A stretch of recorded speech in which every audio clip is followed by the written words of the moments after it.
3,20,000 కోట్లతో భారీ బడ్జెట్ ప్రవేశపెట్టింది రాష్ట్ర ప్రభుత్వం. అయితే దీనిపైన రాష్ట్ర వ్యాప్తంగా వైసీపీ విమర్శల గుప్పిస్తోంది. బాహుబలి బడ్జెట్ కాదు, ఇది బాధేటువంటి బడ్జెట్ అంటుంది. మనతో మాట్లాడడానికి ఆలూరు నియోజకవర్గ ఎమ్మెల్యే విరూపాక్ష నాయుడు ఉన్నారు. సార్ చెప్పండి, ఈ బడ్జెట్ని ఎలా చూస్తారు? బడ్జెట్ ఊగిన అంకెల్ గాడే ఉంది కానీ అది అసలు అది బడ్జెట్లో అసలు ఏం పసలేదు, ఏం లేదు.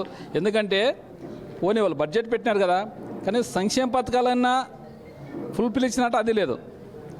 పోనీ డెవలప్మెంట్కి ఏమన్నా ప్రాజెక్టులు ఇచ్చినట్టు అది లేదు. వాళ్ళు స్వలాభం కోసము వాళ్ళ పీక్తోనే తినేది కోసమే తప్ప దాంట్లోన బడ్జెట్లో అసలు పసలేదు. అది అంకెల్ గాడికి మాత్రమే బడ్జెట్ అని చెప్తాను ఎక్కడ. ఎందుకంటే పోనీ సంక్షేమ పథకాల్లోన అన్ని సంక్షేమ పథకాలు చెప్పినారు వాళ్ళ దాంట్లో ఒకటే ఫుల్ఫిల్ ఒకటని వచ్చినారా? అమ్మఒడి 13,113 కోట్లు అవుతుంది వాళ్ళు చెప్పిన దానికి ఇస్తే. అలాంటిది 9,400 కోట్లు ఇచ్చినారు. ఏ రకంగా అవుతుంది? దాంట్లో కానీ ఇస్తారని గ్యారెంటీ లేదు. తల్లికి వందనం అన్నారు, దానికి ఇస్తారని కానీ గ్యారెంటీ లేదు. అదేవిధంగా దీపం పథకం అన్నారు. దీపం పథకం అసలు ఆడల్లో లేడీస్ అంతా అక్క చెల్లెలు మర్చిపోయినారు ఆ దీపం పథకంకి. ఎందుకంటే వాళ్ళు ముందే డబ్బులు వేస్తే వాళ్ళ అకౌంట్లో వేసారంట చాలామంది. అసలు వాళ్ళ అక్క చెల్లెలు డబ్బులు వేసింటే రాలేవంట, వాళ్ళకి డబ్బులు ఎందుకు రాలేవు. అలాంటిది మాకు నీ ఫ్రీ గ్యాస్ వస్తుంది, ఏమొద్దునైనా మీకు గ్యాస్ ఇవ్వద్దనే విధంగా ఒక్కరు కానీ తీసుకోవట్లేదు. దాని కానీ వాళ్ళు వాళ్ళకి ఏమైనా సక్సెస్ అయితే దాన్ని చాలా చెప్పుకునేవాళ్ళు. ఎందుకంటే పింఛన్ పోతారు కదా ఇప్పుడు, కానీ సీఎంతో సహా పోతున్నాడు, మేము పింఛన్ పెద్దగా అదొకటి పెద్దగా ఇస్తున్నాం అనే విధంగా. అలాంటిది దీపం పథకం అదే ఎత్తేసి. అదేవిధంగా అక్కా చెల్లెమ్మలకి వస్తే నేనే డ్రైవర్, ఎక్కడైనా నా పేరు చెప్పుకోండి అన్నాడు. స్వయాన చంద్రబాబు నాయుడు గారే చెప్పినారు. ఇది ఒక్కడైనా ఫ్రీ ఉచిత బస్సు ఎక్కడ తుస్సమనిపించరు, ఎక్కడైనా ఉందా? అంటే ఉచిత బస్సు అమలు చేస్తాము, అయితే జిల్లాలకే పరిమితం చేస్తాము, ఇతర జిల్లాలకు పోయేకి లేదని మంత్రి స్వయంగా అసెంబ్లీలో ప్రకటించారు కదా. దీన్ని ఎట్లా చూడాలి? వాళ్ళ జిల్లాలకే కాదు, ఏ జిల్లాకి ఏ దానికి హీరోలు వాళ్ళు చెప్పేదంతే గ్లోబల్ ప్రచారం తప్ప ఏం లేదు కదా. ఇప్పుడు తెలిసిపోయి కదా, బడ్జెట్ మీద తెలిసిపోయి కదా. పురంధేశ్వరి గానేమో ఓసారి 10 లక్షలనే, ఓసారి 12 అనే, ఓసారి 14 అనే. లోకేష్ గారేమో రావణ రాష్ట్రం అనే మొత్తం లంక అయిపోయిందనే. ఆయనేమో మన పవన్ కళ్యాణ్ గారేమో అప్పుడైతే అంతగా మన అంత రాష్ట్రం అంతా మొత్తం లంక అయిపోయింది. లంక కింద సెకండ్ లంక అయిపోయింది. అన్నమే అయిపోతున్నాం, మనం కాపాడుకోవాలనే ఎగిరెగిరి పడ. ఇది వాళ్ళు గ్లోబల్ ప్రచారం తప్ప ఈరోజు ఏమైంది? స్వయాన వాళ్ళ ఆర్థిక శాఖ మంత్రే ఆయన నోటితోనే ఈరోజు 6,46,000 కోట్లు మనము అంటే జగన్మోహన్ రెడ్డి దిగిపోయే నాటికి మార్చికి. అలాంటిది వాళ్ళు నోటితో చెప్తారు తప్ప చేయరు. పోసాని కృష్ణమురళి యొక్క అరెస్టును ఎట్లా చూడాలి? రాష్ట్రంలో జరిగే పరిణామాల్లో వైసీపీ ఎలా? అది పోచాని మురళీకృష్ణ ఆయన వయసు అయిపోయి ఆయన ఏం చేసింది లేదు, ఎవరిని మాట్లాడలేదు. ఆయన తప్పు అన్నాడు. ఇప్పుడు నేను తప్పుని అంటున్నాను, నన్ను అరెస్ట్ చేసి నేనేం చేస్తాను? సేమ్ ఇదే ఆయన కానీ మాట్లాడినదే. ఇప్పుడు నేను మాట్లాడినాను కదా, సేమ్ ఆయన కానీ అదే మాట్లాడినాడు. ఆయన తప్పు చేస్తున్నారా అని చెప్పినాడు, అంతే తప్ప వాస్తవాలు చెప్తున్నారు. వాస్తవాలు ఎవరు చెప్తే వాళ్ళని లోపలికి వేస్తున్నారు. ఆయన ముసలోడు పాపం, ఏజ్ బారైంది, ఆయనకి హార్ట్ అటాక్ ప్రాబ్లం ఉంది. అట్లా అది 30 కేసులు పెట్టి ఆయన పాపము తిప్పుతున్నారు. జిల్లాలు తిప్పుతున్నారు పాపం. ఆయన ఏం కట్టుకుంటారు? ఆయన మీరు కట్టుకునేది ఏమని చెప్పు. మీకేమొచ్చి లాభం వచ్చి చెప్పు. ఆయన తిప్పుతున్నారు కదా, మీకు లాభం ఏమొచ్చింది? అన్యాయంగా ఆయన పాపం ముసలోడు, ఏ సిటిజన్ అయినా. అలాంటిది నాకు హార్ట్ అటాక్ ఉందా, నేను ట్యాబ్లెట్ తెచ్చుకుంటాను కానీ నువ్వుకొని వచ్చి వెహికల్లో ఎక్కిస్తున్నారు ఆయన్ని. అంత దుర్మార్గమైన పాలన. అంటే వీళ్ళు పరిపాలన చేసేకి రాలేదు.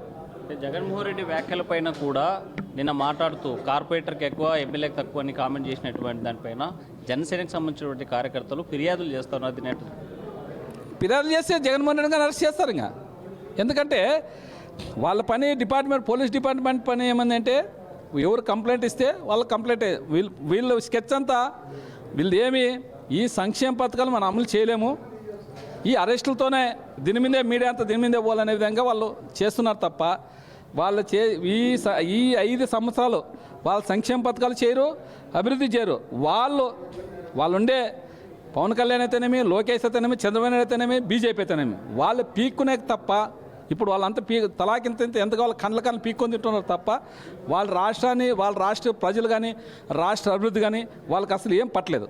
గతంలో వైసీపీ చేసింది, ఇప్పుడు కూటమి ప్రభుత్వం చేస్తుంది. అయితే మార్పు ఏమి ఉంది అనేది ప్రజలు అనుకుంటారు. మీరేమంటారు? వైసీపీ ప్రభుత్వం ఏం చేసింది? కక్ష సాధింపు చేశారు, అప్పుడు అరెస్ట్ చేశారని చెప్పారు.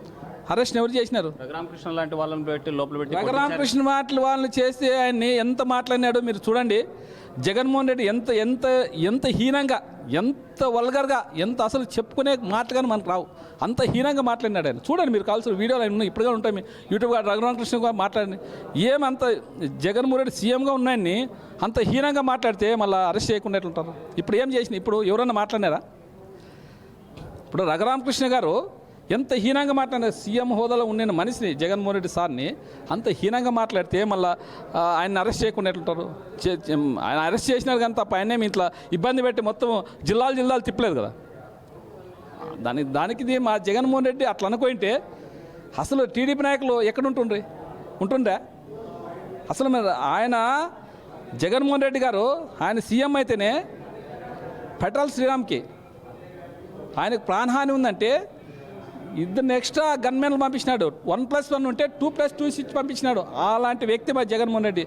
కక్ష సాధింపులు కానీ ఈ చంపుకోడలు నరకోడలు మన జగన్మోహన్ రెడ్డి ఎక్కడో ప్రోత్సహించలేదు. మా వాళ్ళు ఏమైనా గలాట్ చేసినా కానీ వాళ్ళు అరెస్ట్ వాళ్ళు చట్టం దంపం చేసుకోవడమైంది. కానీ ఎప్పుడు మా నాయకుడు అలాంటికి మొన్న కానీ మా వాళ్ళు మేము ఫస్ట్ మేము గెలిచిపోయింటే ఆ రోజు ఏమన్నాడు? ఇట్లా ముందుకు వస్తున్నాయి, మేము ఎట్లా సార్ మేము తట్టుకోలేము అని ఏమైనా చేస్తామంటే ఆయన ఏమన్నాడు? మనకు అలాంటి వద్దు, మనం రాజకీయం చేస్తామండి, 30 ఏళ్ళు రాజకీయం చేయాలి మనకొద్దు, ఇట్లా కక్షలు ఖాదింపులు వద్దు, మనకి ఫ్యాక్షన్ వద్దు అనే మాట మా జగన్మోహన్ రెడ్డి అన్నారు. కాబట్టి 5 సంవత్సరాలు టీడీపీ వాళ్ళు ప్రశాంతంగా వాళ్ళు హాయిగా నిద్రపోయినారు, ఎవరికి ఇబ్బంది లేకుండా నిద్రపోయినారు వాళ్ళు. జగన్కి ప్రాణహాని ఉందని ఒకవైపు వైసీపీ పార్టీ నాయకులు ఆందోళన వ్యక్తం చేస్తుంటే అసెంబ్లీలో స్వయంగా లోకేష్ కూడా ప్రకటించారు, అందరికంటే ఎక్కువగా సెక్యూరిటీ తనిఖీ పెట్టామని చెప్పి. ఎక్కడ పెట్టినారు? ఏమో గుంటూరుకు వచ్చి ఒక కానిస్టేబుల్ కూడా ఇస్తలేడు. యాడ పెట్టినారు? కేంద్రం కంప్లైంట్ చేసినారు. ఖచ్చితంగా కేంద్ర బలగాలే వస్తాయనే విధంగా ఉన్నాం. ఇప్పుడు ఎట్లాంటి వీళ్ళ మీద మాకు నమ్మకం లేదు. ఖచ్చితంగా వీళ్ళు ఏమనగా చేసేకి రెడీ ఉన్నారు మా అధినాయకుని. ఎందుకంటే వీళ్ళు నమ్మే పరిస్థితులు లేదు. ఓసారేమో అది ఏదో డొక్కుబండి ఇచ్చి అది ఆడ మధ్యలో ఆగిపోయా నర్సరావుపేటకు వస్తుంటే. అదేవిధంగా ఇప్పుడు మనం చూసినాం కదా, మేమెవరు కాదు, మీరు కానీ మీడియా చూస్తుంది. పోలీస్ డిపార్ట్మెంట్లో ఎవరైనా ఉన్నారా? కార్యకర్తలే తాళ్ళు వేసుకొని ఆయన రక్షణ గోళ్ళ ఆయనకి తీసుకొని పోయినారు. ఎక్కడ ఇచ్చిన సిబ్బంది ఆడిచ్చినారా? ఉన్న మాట్లాడతారు అంతే. వాళ్ళు చెప్పలేదు. నేను వాళ్ళు గ్లోబల్ ప్రచారం తప్ప వాళ్ళు గ్లోబల్ ప్రచారం చేస్తే వాళ్ళు మీడియా తందని అంటారు తప్ప వాళ్ళ మాటల వరకే, చేతుల్లో ఏం లేదు. ఫైనల్గా ఎన్డీఏ కూటమి నాయకులకు మీరు ఏం చెప్పదు? ఇండియా కూటమి నాయకులు ఏం చెప్తాము? మీరు మంచి పరిపాలన మీకు, ఎందుకంటే మీ సూపర్ సిక్స్ చెప్పిన దానికే మీకు ఓట్లేసి గెలిపించినా కాబట్టి మేము సూపర్ 6 అమలు చేయాలని చెప్తాం వాళ్ళకి. వేరేది ఏం లేదు. ఈ కక్ష సాధింపులు ఇప్పుడు చూస్తున్నారు కదా, వాళ్ళు గెలిచిన రోజు నుంచి ఎక్కడ చూసినా ఇదే. రాష్ట్రం అయితే రావణ కాష్టం చేసినారు. ఎక్కడ పోయినా కొట్టేది, ఎక్కడ పోయినా తన్నేది, ఎక్కడ పోయినా చంపేసేది. మా కాన్స్టిట్యూన్సీలో Arikera గ్రామంలోన after all field assistant కోసము నరికి చంపరి. ఇంత దుర్మార్గమైన పరిపాలన ఉంది ఎవరైనా ఉందంటే ఎక్కడ లేదు. కుటుంబ ప్రభుత్వంతోనే ఉంది. ఎక్కడ లేదు. నాకు తెలిసి ఇండియాలో ఎక్కడ లేదు. ఇంత అరాచకమైన పరిపాలన ఎక్కడ చేయట్లేదు.